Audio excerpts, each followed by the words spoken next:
Woe to you, O earth and sea. It's the Hop Nation USA Podcast.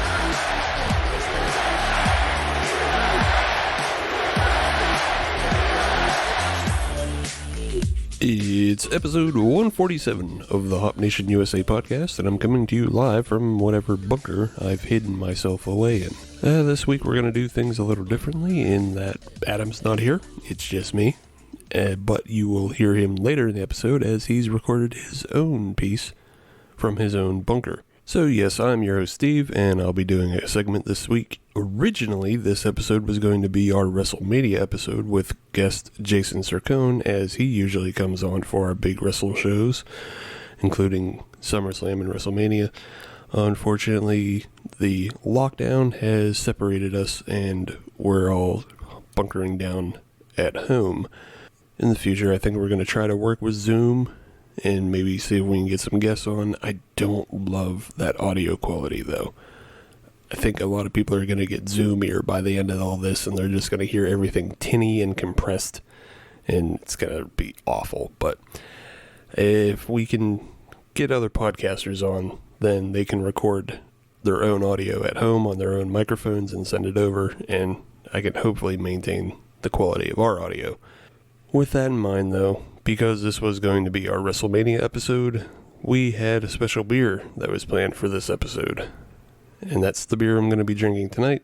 And that beer is... That's right, it's the El Segundo Broken Skull IPA, the Stone Cold Steve Austin beer. Everybody's been hyped up about it. Everybody was ready for 316 Day in Pittsburgh before that was also canceled. But I was able to get my hands on some.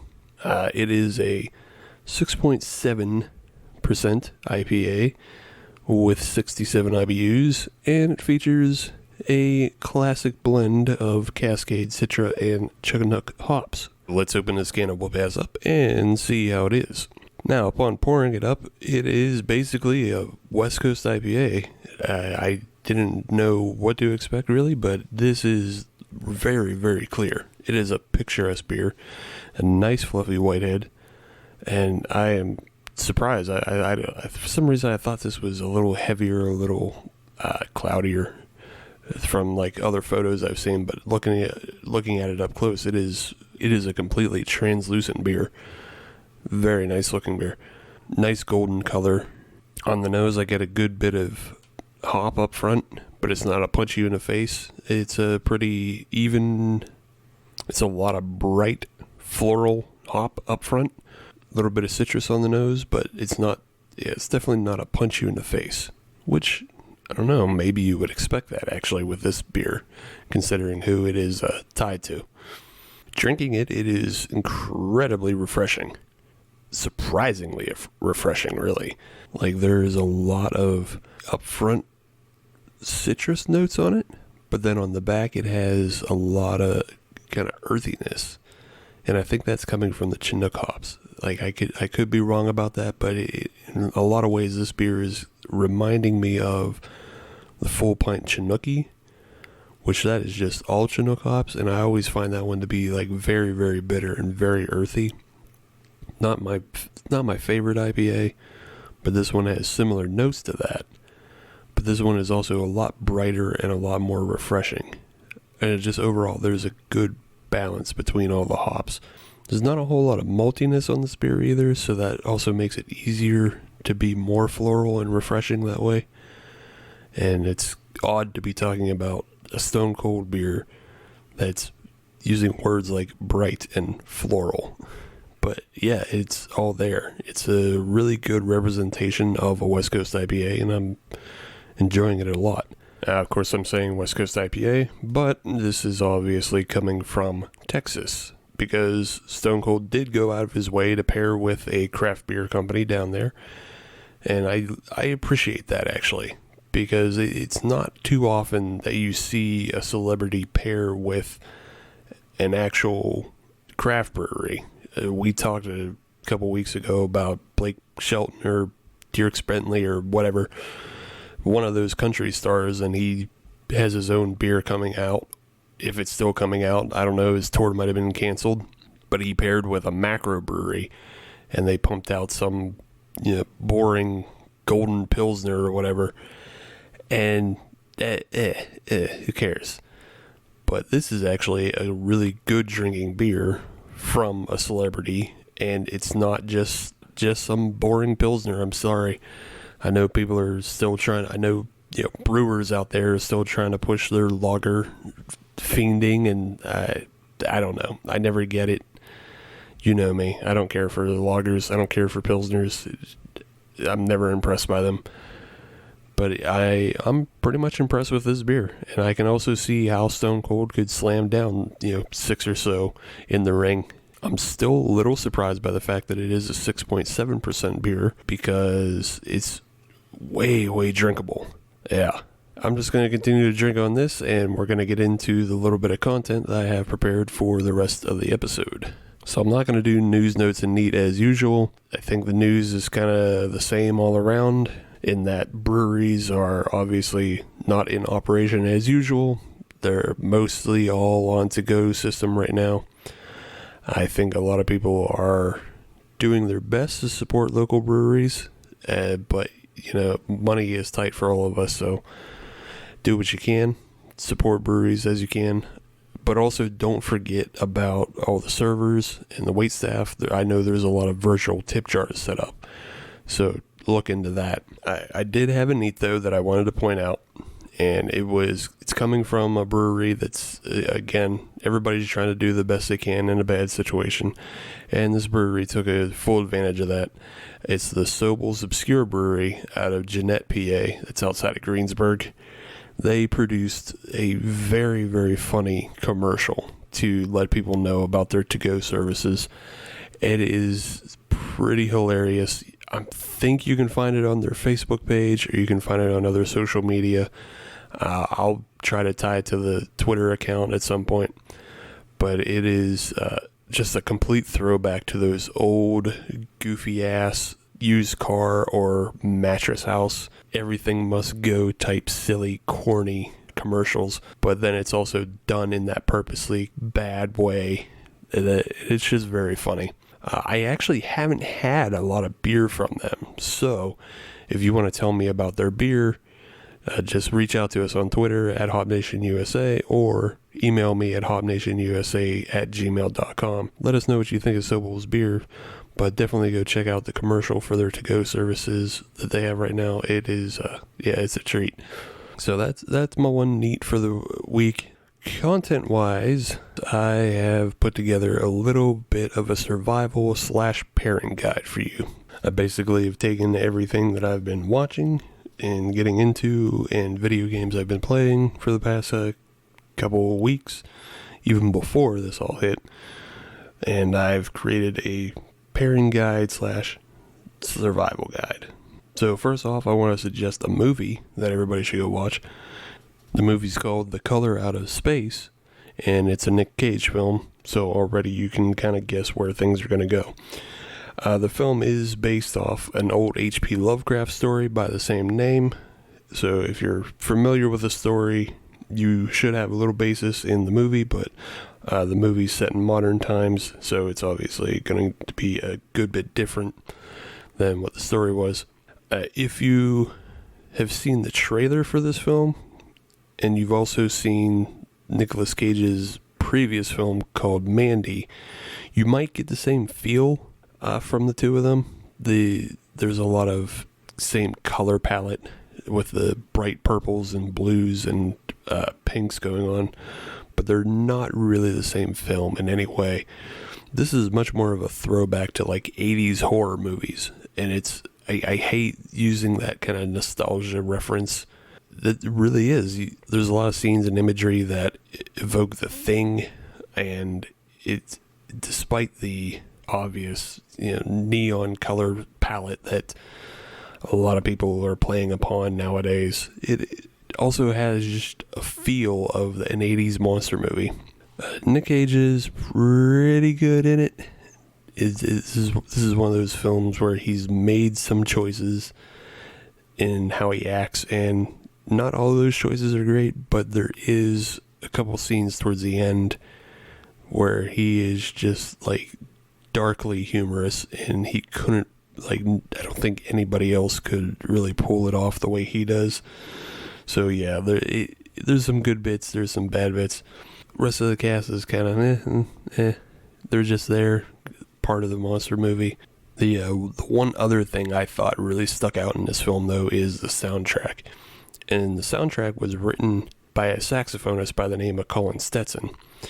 And I've been a fan of his for a while, but just recently he's been doing movie scores for horror films. The first one of note that he did was for Hereditary, that came out 2 years ago. And that one, like, you know, it has that same hauntingness. As a saxophonist, his playstyle is completely different from anybody else's. He uses a lot of cyclical breathing, so that it just never ends. He can just hold notes and continuously play. But he also uses a lot of other tricks to essentially play like 3 or 4 instruments at once, even though he's only just playing the saxophone. So he's playing the saxophone. He has mics attached to the saxophone to pick up the percussive mechanical playing of the saxophone, and then he also has his vocal cords mic'd up as well to pick up like screaming lyrics as he plays. It creates some of the weirdest haunting music you can hear, and appropriately it's very much a mutation of saxophone music. You would never guess it if you just heard it alone.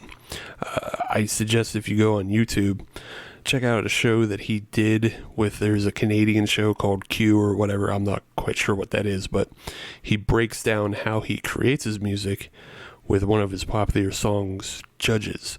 So check that video out on YouTube, just like search Colin Stetson Judges Q, and it'll come up, but it'll give you an idea of how he creates the music he does. But with regards to the film Color Out of Space, it is incredibly appropriate, and it is a really great soundtrack. My pairing suggestion for this, though, is either find like a Imprint smoothie or 450 North smoothie or Drecker or an Answer. Any of those sour smoothies, they're going to capture the odd, crazy colors that you find in beer nowadays. The purples and the pinks and the bright reds and things like that. And then they're also going to be usually some sort of amalgamation mashup and, you know, just some mutation of beer. And all of that will make a lot more sense after you watch the film. But yeah, get one of those, pair it together, enjoy. Jumping to video games, I downloaded the Call of Duty Warzone. It's a free battle royale version of Call of Duty. It's fine. I can't really get into these battle royale games. I don't love them. The giant map isn't satisfying enough to me, and there's usually so many lulls in the action that I don't love them. The one thing I did find that was fun, though, which can hurry up the action, is if you jump in a helicopter and then you can chase people down and you can angle the helicopter blades like an action film and run people down that way. So that's entertaining, but otherwise, I don't know. I just don't love it. I'm much regular prefer like vanilla Call of Duty, where you actually get to start with a loadout and you can strategize that way. These battle royale games just don't do it for me.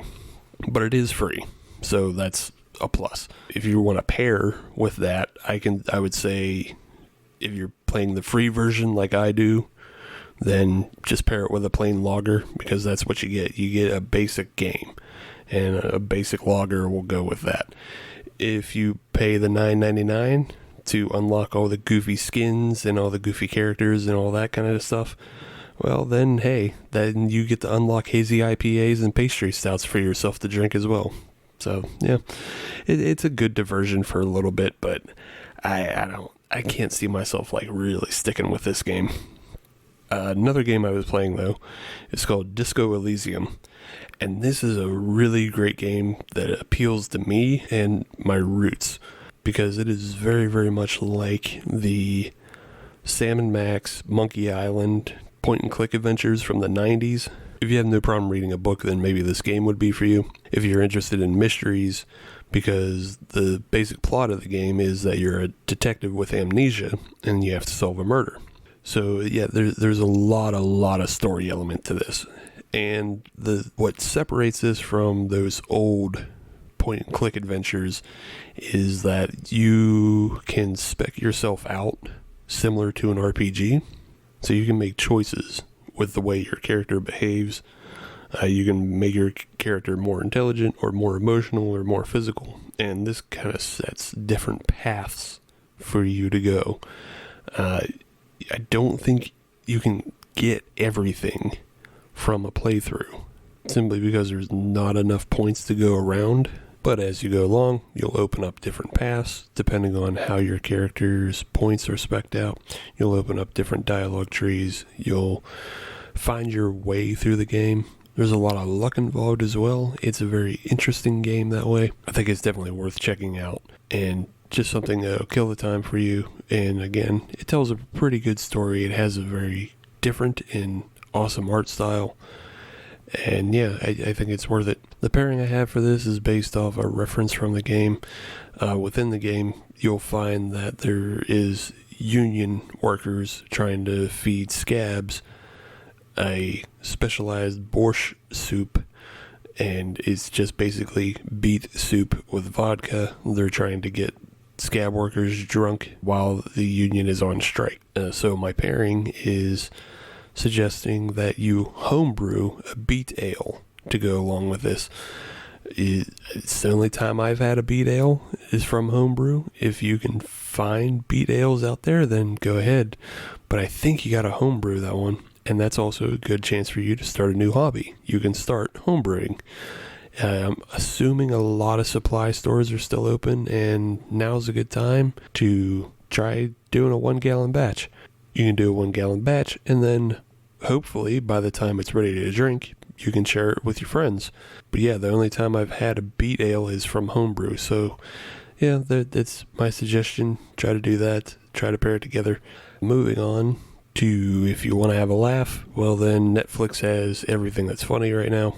I would say check out Bert Kreischer and Tom Segura's comedy specials. Those were really, really funny. But I have to give special notice of that documentary Tiger King. Everybody's talking about it, I'm sure. I'm not going to give too much away, but it is the craziest fucking story I've heard. And like, that's coming from a person who watches a lot of those Netflix documentaries. It is amazing to me that we never hear as much of this stuff that's going on until there is a Netflix documentary that comes out about it. It's like, these people exist, they live among us, and now we get to learn about them. And this one has everything except ghosts and vampires, I think. Like, it's all there. The pairing, though, isn't really beer. I think the only way to truly get into the same headspace as everybody in this documentary is to smoke meth. It seems like most people are smoking meth on this show, and that's not like an old hacky joke. That's just legit people. There's a lot of meth heads that are owning tigers, and that's crazy. My one final suggestion is check out the show Mr. Robot. Go back to that show. The 4th season is probably one of the best seasons of television that I've seen.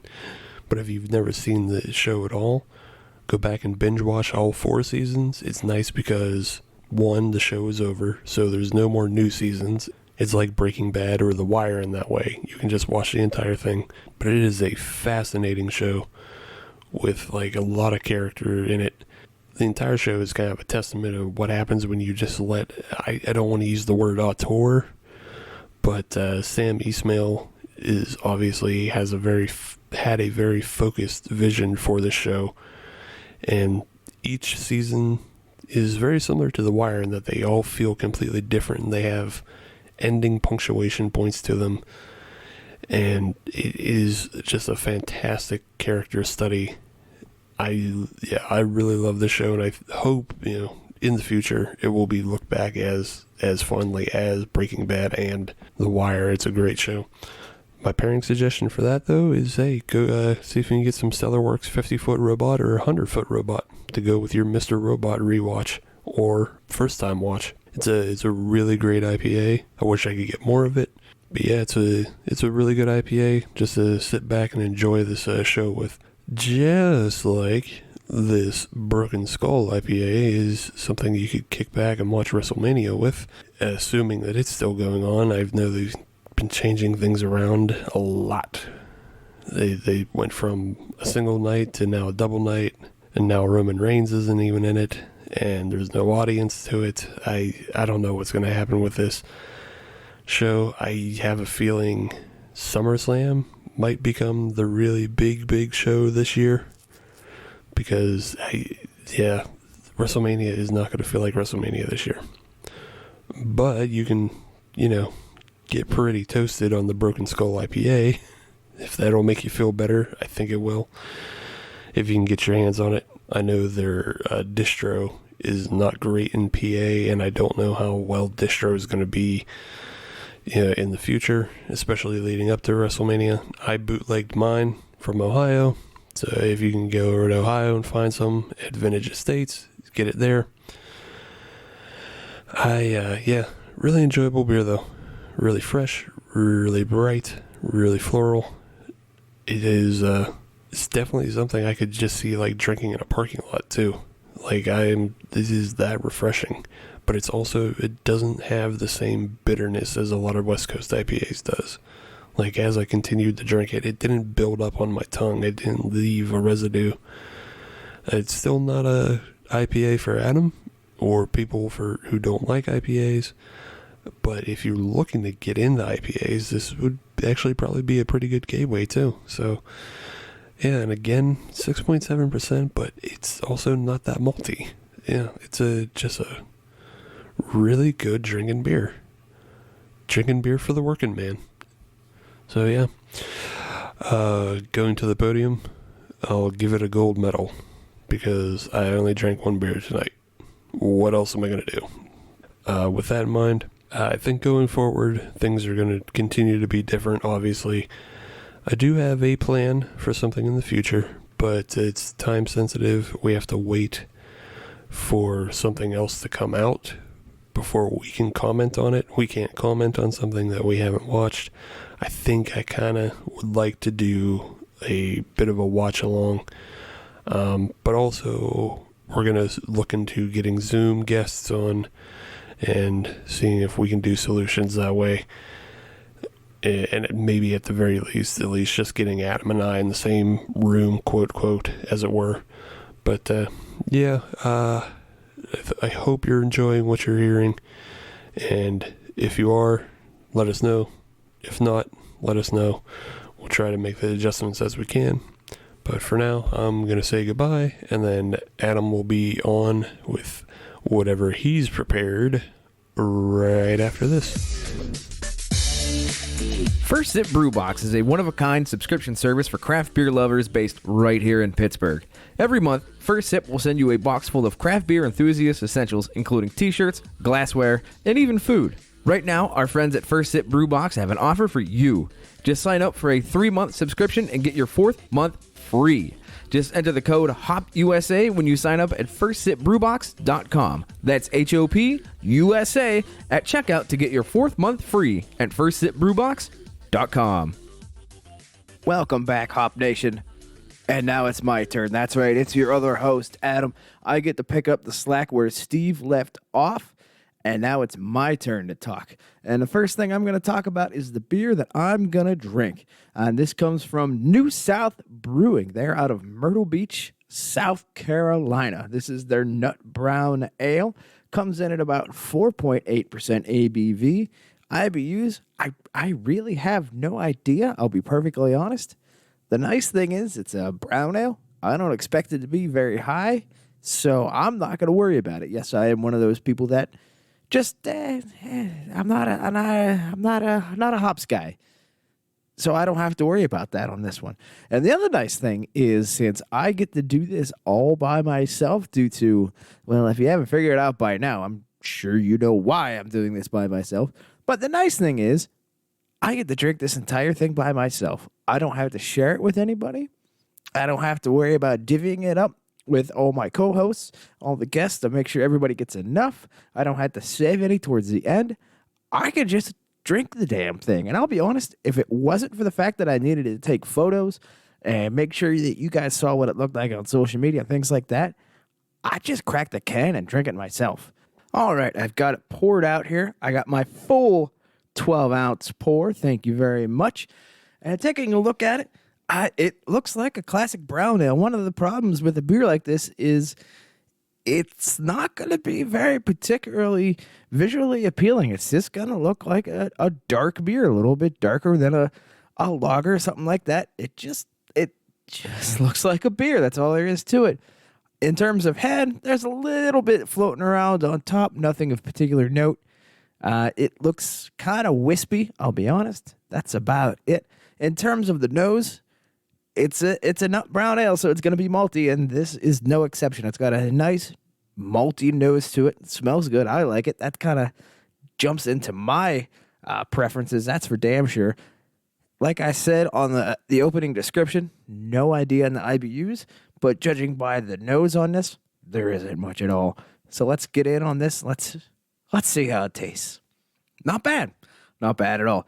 It's not a particularly exciting beer. I didn't expect it to be, and it met those expectations. It's good. I like it. This, I think, would be a good beer to be able to wind down from. Full disclosure, I'm recording this after I'm done from working at home. I got out of my office, came downstairs, got everything set up, got this beer cracked. So this is the first one after a day of work, and I'll admit it's doing the job quite well. It's a good beer to kind of wind down with. And not to mention, it's a bit of a nice spring day right now. So this works really well with those early spring days, maybe even a late fall day. I think this is going to work quite well for this time of year. So I'm going to continue drinking on it, and I'm probably going to talk about something else. And this is where the struggle is going to come in. I have to give all sorts of props to the podcasters out there that do their podcasts by themselves. A particular shout out to the Nerdy Pint. I know that he does his podcast solo. I don't know how you do it. After 140 some episodes, I'm so used to having the banter back and forth, having somebody to bounce things off of. If for some reason I draw a blank on something, usually Steve is right there to pick it up, or one of our other guests or guest hosts. They're able to pick up the slack wherever I am, and vice versa. You know, we all work together. But right now, with our social distancing, we don't have that. And so this is going to be real interesting with it's just me talking. Hopefully you enjoy it. If you're not, don't. Well, to hell with you. I'm going to do it again next week probably. So listen to Steve's part and then skip my part until the end, and don't worry about it. So I'm going to continue to drink this. If there's a slight break, that's because I'm drinking the beer. And I'll be honest, I like this beer. I have no problem with it. But one of the things I wanted to get into a little bit is sports and how this whole coronavirus, the COVID-19, or whatever you want to call it, is affecting the world of sports. Because, as you know, everything has come to a stop. Everything. So it's interesting watching the sports world kind of grind to a halt, be very surprised, and then start finding ways to adapt to the situation we're in right now, and how people are able to cope, how people are able to still get their fix as best as they can. Right now, the only sport that I know of that has done any sort of live action within the last week or two is, I believe there's one or two horse tracks that are open. And no, I am not going to talk about horse racing because I know absolutely nothing about horse racing. The last time I was at a horse track, I did well. I played the ponies well. Don't ask me how I did it because I drank too much. So there is to it. It turns out that I, stone cold sober, can't play the ponies for crap. But to get a couple of beers in me, I'm pretty good. That's as far as I know how you play the ponies. That's it. So I'm not going to get into that discussion. But what I am going to talk about is how some fans and how some organizations have kind of adapted and adopted to the situation. Not only that, but how sports networks like ESPN has been able to adapt one of the greatest things that I have seen come out of this is the Ocho. ESPN2 ran an entire day of Ocho Sports. Now, obviously, that comes from the movie Dodgeball. If you haven't seen it, after you're done with this podcast, go watch it. If you have seen it, after you're done with the podcast, go watch it again. The Ocho is the sports channel with all the wackadoo sports that has a really, really niche following. And they brought that back for one day last weekend, and it was an entire day of just off-the-wall sports. If you wanted combat juggling, you got combat juggling. If you wanted to see a stone skipping competition, you got that. Competitive sign spinning, you had that as well. And it was great to be able to see some of the sports that people are really and truly in love with and truly involved with that you would never see otherwise. There are some real pros out there on sports that have no reason to exist. Professional tag, I had no idea was a thing. It was interesting, but I have no reason to understand why it exists on a professional level. But it was very cool to be able to see that, and it was very cool to get there. They had a platform available to kind of showcase their stuff a little bit. So kudos to ESPN on being able to show that. Later on in the week, they were able to show some outdoor games with a lot of dog competitions, a lot of dog run competitions, fly ball, things like that. And it was good to kind of get a good change of pace from all the usual. Now, granted, this time of year, it's very exciting. You have spring training coming up. You have college basketball. You have the NCAA tournament going on. You have the NFL draft, although that's not really exciting. That's just kind of neat. I don't watch that. I have no reason to.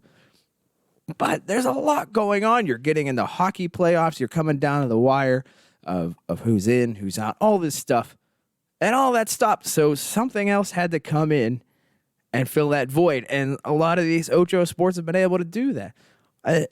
Some of the other things that fans have been doing on Reddit, the college basketball subreddit, they obviously got completely decimated. This is their time of year. This is their time to shine. But they had nothing. Once the tournament got canceled, they were in the offseason. Boom. With a moment's notice, they were in the offseason. No closure, no nothing. So what did the readers of the college basketball subreddit do? They decided they were going to model the tournament using 2K09, an NCAA video game from, of course, 2009.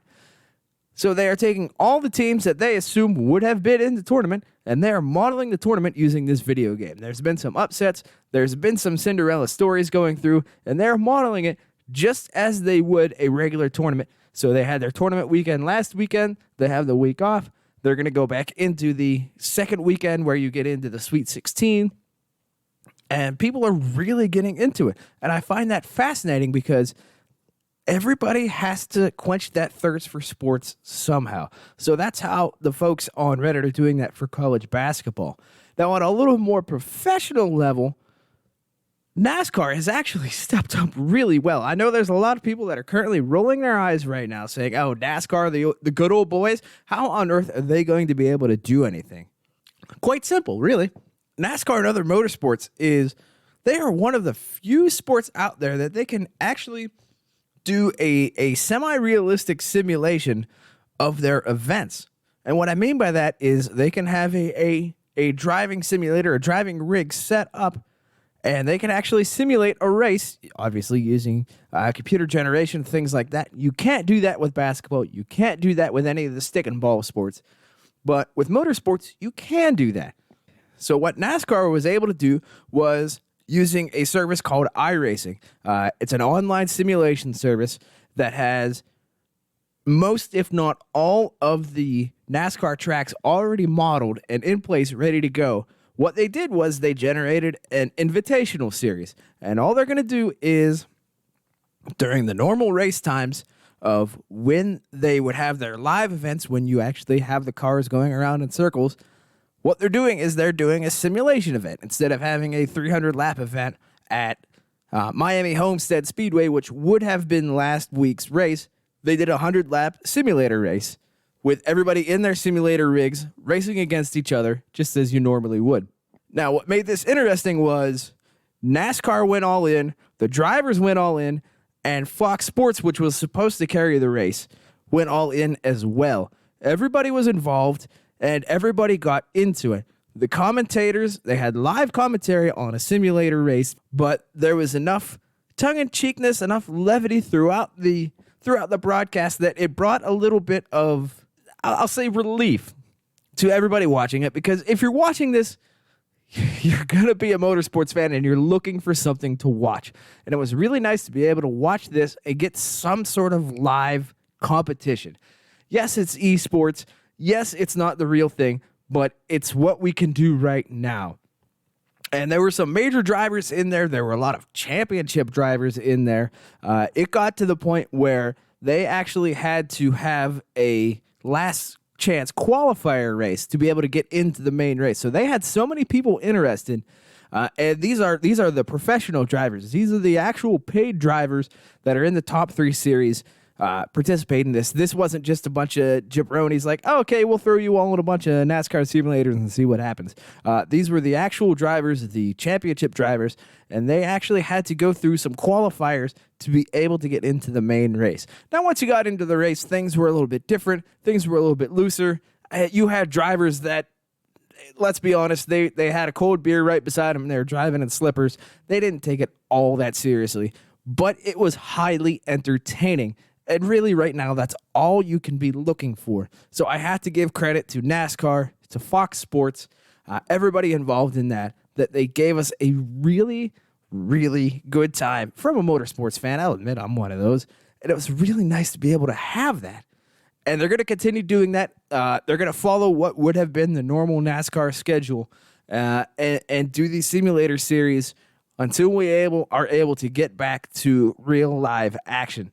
And I'm looking forward to that. This weekend, I believe, is the Texas Motor Speedway, which is in Fort Worth. That's another 1.5-mile track. And the interest has grown and grown. It has grown that more drivers are going to be involved. There are old drivers. There are drivers from the past, things like that are getting involved. And I think this is going to turn into something a little more robust. This might started out as a bit of a kind of a goof, kind of something to kind of give the fans a little bit of service, something to look after. But in reality, there's a good possibility that this could turn into something a little bit more legitimate in the esports world. Obviously, it's not going to be as big as like a League of Legends or something like that. But I think it would be able to get a good foothold with something. So I'm looking forward to see how that's going to go. One of the other things, and this kind of goes back to ESPN and a lot of the other networks, is bringing back classics. A lot of the big games, a lot of the big races, a lot of the big events are being re-aired to kind of fill in the time slots of what would have been the live action. For example, going back to NASCAR, the Fox broadcast of what would have been the Miami Homestead race was replaced by a race from 1986 in Richmond, Virginia. And they showed the race from lap 1 to the last lap. It was very interesting to watch. It was a look back in time. A lot of times with this, you'll see a highlight here or there, something like that, but you never see a flag to flag race like that. And it was very interesting to see how things have changed. It gives you a lot clearer look into the past. It was very interesting. So Fox has done that. ESPN has done that. I know that the local channels here in Pittsburgh, like AT&T Sports, I believe, usually runs the Pens games and the Pirates games and things like that. They're running full-length games, a lot of Stanley Cup final games, things that are very relevant to Pittsburgh sports. If you want to watch Sidney Crosby raise the cup again, now is a good time to do that. And it's real nice from a nostalgic point of view because, number one, if you're going to watch a game, you already know who won, and you get to relive that a little bit, and that's very enjoyable. So I'm hoping that out of all of this, from a sports perspective, something comes out of this. We're able to go back and see the full broadcast as kind of a look back in time to see how things have changed, how style of play has come.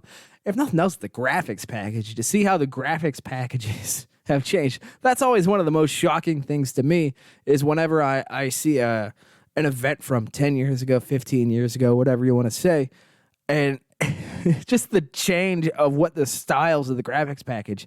You can definitely tell what era you are in just by looking at how wild or how conservative the graphics packages are and how clean they are and what kind of new toys that the VR, I don't know what the hell, whatever that department is, IT, FX, I don't know, those guys. So it's very interesting to see that. So although we don't have live sports and everybody wants to have live sports back, I don't think there's anybody that wants to say, let's keep it this way. This is way better. We all want live sports. And we'll get back to that. But until we do, I'm glad that there is a lot of proactivity going on and trying to fill that and trying to get ourselves something back. Because I'll be perfectly honest, the few times that I watched ESPN just on the regular, all they had was NFL free agency, and you can only run that plow horse so many times before you're just sick and tired of rehashing the same thing over and over and over again because there's so little new news and so little action going on right now. I feel bad for them, I'll be honest, because typically, like I said, this is a very high time of year. There's a lot of stuff going on. Not right now. They are pretty much dead in the water. So I give them props for trying to do what they can, but I can only watch so much NFL free agency stuff before I just don't care anymore. I just, yeah, no more. Oh, yeah, I just wanted to talk a little bit about how sports are trying to adapt to what's going on right now. I find it very interesting how all the different groups are trying to cope with this. I think that there will be some good lessons coming out on this going forward, and I hope we stick with those. And things that I also want to stick with is this beer, the New South Nut Brown Ale. This is a good beer. I've been sipping on this a little bit. This is an easy drinker. It's nothing special.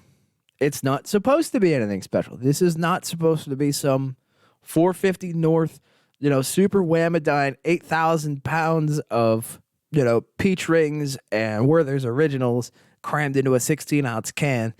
It's not supposed to be like that. It's just a good, easy drinker, and I'm glad that I had it on this episode because that has helped me a lot. This is a good beer to kind of relax with, enjoy, just be for a little bit. So for that, New South, I'm thanking you for making this beer. I really like it. If you find it, give it a rip. See what happens. I think you'll enjoy it as well. So that leads us to our podium for this episode segment because I don't know what Steve drank. So I have to go with what I know, which is right in front of me right now. So in the gold medal position is the New South Brewing Nut Brown Ale. New South was established in 1998. I think that was the same year the Red Wings won the cup. I have no idea. That sounds like a late 90s thing. But yes, it's good drinker. It's not particularly exciting. Nice thing is I don't necessarily want exciting right now. I like it. I think it's a good beer. It's got a good malty flavor to it. Not hoppy whatsoever. That's my jam. So if you find it, I think you're going to have to go a little bit further south than Pittsburgh. I think you're going to have to get into the Myrtle Beach area. Hopefully this summer, a lot of us will be able to do that. I really hope we're going to be able to do that. So if you see it, grab it. Enjoy it a little bit. And if you want to contact us, drop us a line at hopnationusa@gmail.com. You can get us on all of our social medias. That's Facebook, Twitter, Instagram. I don't think we have a Snapchat. Get us on all the social medias, Hop Nation USA. Episodes drop every Friday. If you're on any of the platforms that we're on, which would be Stitcher, Podbean, Google Podcasts, Apple Podcasts, Apple iTunes, any of that. And when you do, give us a rating. And when you do, give us a 5-star rating. Why? Because we are a 6-star show but them some bitches only let us use 5. And that's a bigger crime than the Dallas Stars winning the cup because everybody knows that Brett Hull was in the crease. All right, I'm Adam in a very odd episode of Hop Nation USA. Drink safe, be safe, just be excellent to each other, and we'll see you next time. Bye.